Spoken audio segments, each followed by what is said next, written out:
और आइए अब आगे बढ़ लेते हैं और अब बात कर लेते हैं ट्विशा शर्मा मौत मामले की। देखिए, ट्विशा की मौत और किस्मत का खेल जो शुक्रवार को भोपाल में दिखाई दिया। जिस कोर्ट में बैठकर पूर्व जज गिरिबाला सिंह इंसाफ किया करती थी, शुक्रवार को उसी कोर्ट में बतौर आरोपी उनकी पेशी हुई और इसी को तो किस्मत का खेल कहते हैं। दरअसल शुक्रवार को गिरिबाला सिंह और उनके बेटे समर्थ सिंह को सीबीआई ने कोर्ट में पेश किया। 5 दिन की रिमांड मांगी, जिसे कोर्ट ने मंजूर भी कर लिया। अब अगले 5 दिनों तक समर्थ और गिरिबाला सिंह का सीबीआई के सवालों से सामना होगा। दोनों को 5 दिन के लिए सीबीआई ने रिमांड पे लिया है।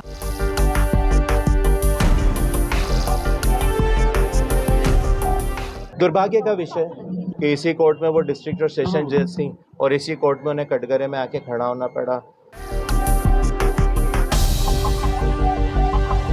क्या पूर्व जज गिरिबाला सिंह कोर्ट में इसलिए खामोश खड़ी थी क्योंकि कभी जिस कोर्ट में जज की कुर्सी पर बैठकर वो इंसाफ किया करती थी, शुक्रवार को उसी कोर्ट में बतौर आरोपी गिरिबाला सिंह और उनके बेटे समर्थ सिंह की पेशी हुई। सुबह ही सीबीआई की टीम दोनों आरोपियों को स्पेशल सीबीआई कोर्ट में लेकर पहुंची। सीबीआई की टीम भोपाल कोर्ट में पहुंच चुकी है गिरिबाला सिंह को लेकर, साथ में समर्थ भी है यहाँ पर।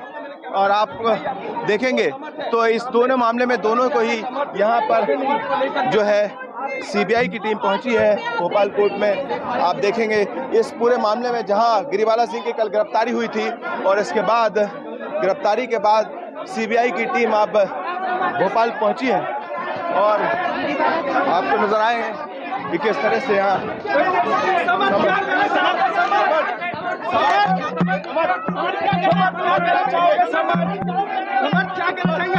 समर्थ कुछ भी बोलने को तैयार नहीं है। और यहाँ आप सामने देखेंगे इस पूरे मामले में गिरिबाला सिंह से कल 7 घंटे की पूछताछ के बाद उनके घर पर सीबीआई की टीम ने गिरफ्तार किया था, जिसके बाद आज भोपाल में सीबीआई कोर्ट में पेश किया जा रहा है। कोर्ट में मौजूद मीडिया कर्मियों ने समर्थ सिंह से सवाल किए, लेकिन उसने कोई जवाब नहीं दिया। इसके बाद कुछ देर कोर्ट के अंदर दोनों की कस्टडी को लेकर सुनवाई हुई। सीबीआई ने दोनों आरोपी समर्थ और गिरिबाला सिंह की 5-5 दिन की कस्टडी मांगी, जिस पर कोर्ट ने दोनों को सीबीआई के रिमांड में भेज दिया। सुनवाई के दौरान दोनों आरोपियों के वकीलों ने किसी तरह का विरोध दर्ज नहीं कराया। दोनों को 5 दिन के लिए सीबीआई ने रिमांड पे लिया है। 2 जून को 2 बजे तक के लिए सीबीआई रिमांड हुई है। अब इस बीच में सीबीआई अपना इन्वेस्टिगेशन दोनों से जारी रखेगी और इसके बाद यदि आवश्यकता उनको पड़ती है तो वो और रिमांड लेंगे या फिर ये जो 2 तारीख को वो अपनी स्थिति बताएंगे कि उनके इन्वेस्टिगेशन में क्या हुआ। आपत्ति करने के लिए कोई उनके पास ग्राउंड्स ही नहीं थे, क्योंकि जब गिरिबाला की कल वहां से हाईकोर्ट से बेल एप्लीकेशन रिजेक्ट हुई है, उसमें माननीय उच्च न्यायालय ने ये बात भी संज्ञान में ली है, जब सीबीआई और शासन के ऊपर से मुद्दा उठाया गया था कि गिरिबाला की उनको अंडर कस्टडी इंट्रोगेशन की आवश्यकता है और वो बिंदु माननीय न्यायालय के सामने सीबीआई की ओर से स्पष्ट किए गए थे कि किन बिंदुओं पे उनको जांच करने के लिए आवश्यकता है अंडर कस्टडी। सीबीआई अब 2 जून की दोपहर 2 बजे कोर्ट में दोनों को पेश करेगी। इस दौरान ट्विशा की मौत को लेकर 12 मई के पूरे घटनाक्रम की बारीकी से जांच होगी। गिरिबाला सिंह और समर्थ सिंह से पुलिस लंबी चौड़ी पूछताछ करेगी, यानी अगले 5 दिन ट्विशा की संदिग्ध मौत के मामले में काफी अहम होने वाले। सीबीआई की टीम समर्थ सिंह और गिरिबाला सिंह से अलग अलग डिटेल में पूछताछ करेगी। इसके बाद दोनों को आमने सामने बिठाकर 12 मई के घटनाक्रम पर पूछताछ होगी। सीबीआई दोनों के बयानों को मैच करेगी। अगर दोनों के बयानों में विरोधाभास मिला तो उसकी वजह को डिकोड किया जाएगा। दोनों से पूछताछ में जो तथ्य सामने आएंगे उन्हें घटना स्थल से मैच करने के लिए दोनों को घटना स्थल पर ले जाया जा सकता है। सीसीटीवी से छेड़छाड़ की बात सामने आई है। जांच के दौरान सीबीआई से लेकर गिरिबाला सिंह से सवाल जवाब करेगी। 5 दिन की कस्टडी के दौरान ब्यूटी पार्लर संचालिका, सीसीटीवी लगाने वाले और जिन 2 जानकारों को गिरिबाला सिंह बुलाकर लाई, उनसे पूछताछ होगी। समर्थ सिंह और गिरिबाला के साथ 12 मई के घटनाक्रम को रिक्रिएट किया जाएगा। तीसरी मंजिल पर घटनास्थल का भी रिक्रिएशन होगा। सीबीआई का मानना है कि ट्विशा की मौत के बाद घटनास्थल पर सबूतों से छेड़छाड़ की गई और केस को प्रभावित किया गया। इस केस को लेकर जो तर्क सीबीआई ने हाईकोर्ट में गिरिबाला सिंह की अग्रिम जमानत रद्द कराने को लेकर दिए थे, उन्हीं तथ्यों को फिर से रिमांड पर लेने के लिए रखा गया। इसमें इनमें एक अहम तथ्य सीसीटीवी फुटेज के एक हिस्से को काटकर वायरल करना रहा। सबूत से छेड़छाड़ की बात तो कल हाईकोर्ट के सामने ही सीबीआई और शासन दोनों रख चुके हैं कि सबूत से छेड़छाड़ पुलिस द्वारा सबूत जब्त करने के पहले ही छेड़छाड़ हो चुकी थी। डीवीआर और सीसीटीवी फुटेज से पहले ही छेड़छाड़ हो चुकी थी। ये तथ्य एडवोकेट जनरल साहब ने हाईकोर्ट के सामने बहुत डिटेल में स्पष्ट किए थे कि डीवीआर से पहले ही एक्सेस निकाला गया था, उसमें से एक सिलेक्टेड पोर्शन को छांटा गया, उस सिलेक्टेड पोर्शन को भी टेम्पर करके मीडिया में जारी किया गया। तो ये चीज़ तो हाईकोर्ट के सामने शासन और सीबीआई की तरफ से रखी जा चुकी है। दरअसल ट्विशा की मौत के बाद जब 15 मई को पूर्व जज गिरिबाला सिंह को अग्रिम जमानत मिली तो उसके बाद उन्होंने प्रेस कॉन्फ्रेंस की।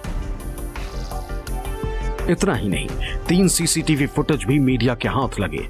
दावा है कि इन्हें खुद गिरिबाला सिंह ने उपलब्ध कराया था।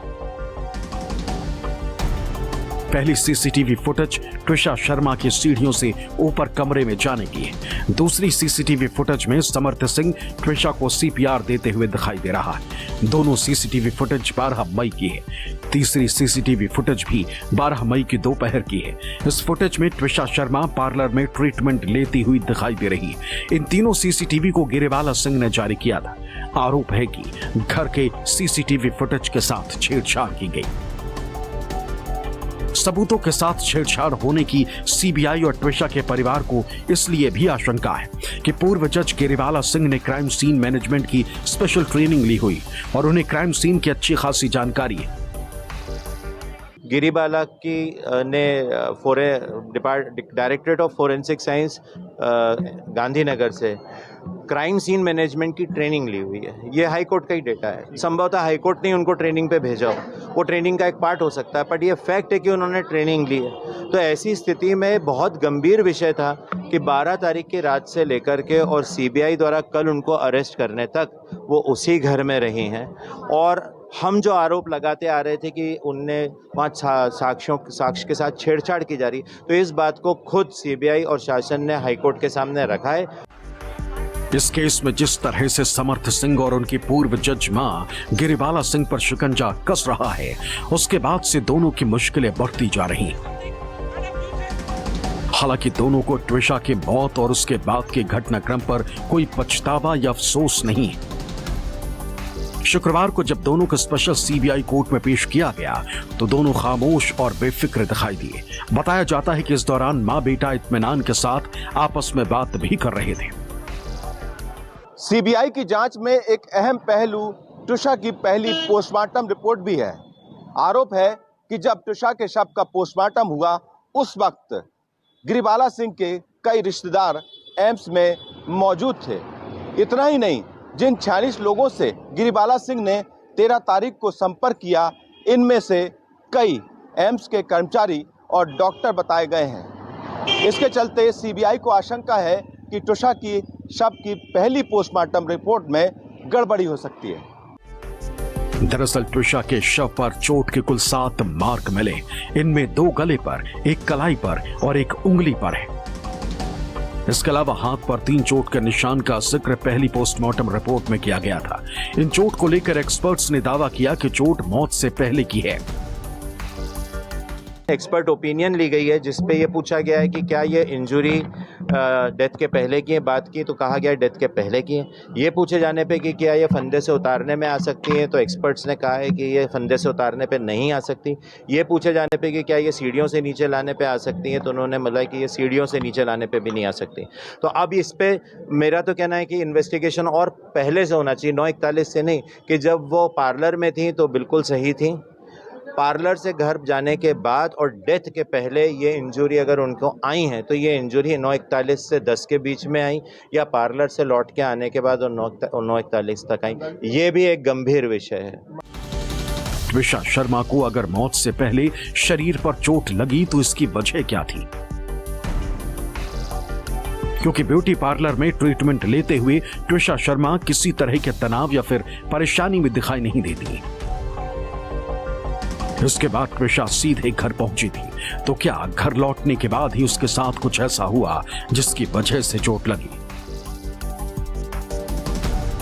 इस सवाल का जवाब सीबीआई समर्थ सिंह और जज सास गिरिबाला सिंह से पूछताछ में खोजेगी।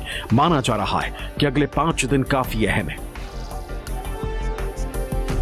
क्योंकि जब से इस केस को सीबीआई ने अपने हाथ में लिया, जांच ने रफ्तार पकड़ी है। त्विषा की मौत का पूरा सच समर्थ सिंह और उसकी मां गिरिबाला सिंह जानते हैं, क्योंकि 12 मई को जब त्विषा की मौत हुई उस वक्त घर में सिर्फ 3 लोग मौजूद थे, त्विषा, समर्थ और गिरिबाला सिंह। अब त्विषा की मौत हो चुकी है और दोनों मां बेटे सीबीआई की कस्टडी में हैं, जिनसे सख्ती से पूछताछ में त्विषा की मौत का सारा सच सामने आ सकता है। सीबीआई को त्विषा की दूसरी पोस्टमार्टम रिपोर्ट का भी इंतजार है, क्योंकि उससे कई अहम जानकारी सीबीआई को मिल सकती है, जिससे इस केस की दशा दिशा तय होने में काफी मदद मिलेगी। बहुत संभव है कि त्विषा के शरीर पर लगे चोट के निशान की वजह और टाइमिंग कंफर्म हो जाए, क्योंकि पहली पोस्टमार्टम रिपोर्ट में चोटों का जिक्र तो किया गया था, लेकिन वजह नहीं बताई गई।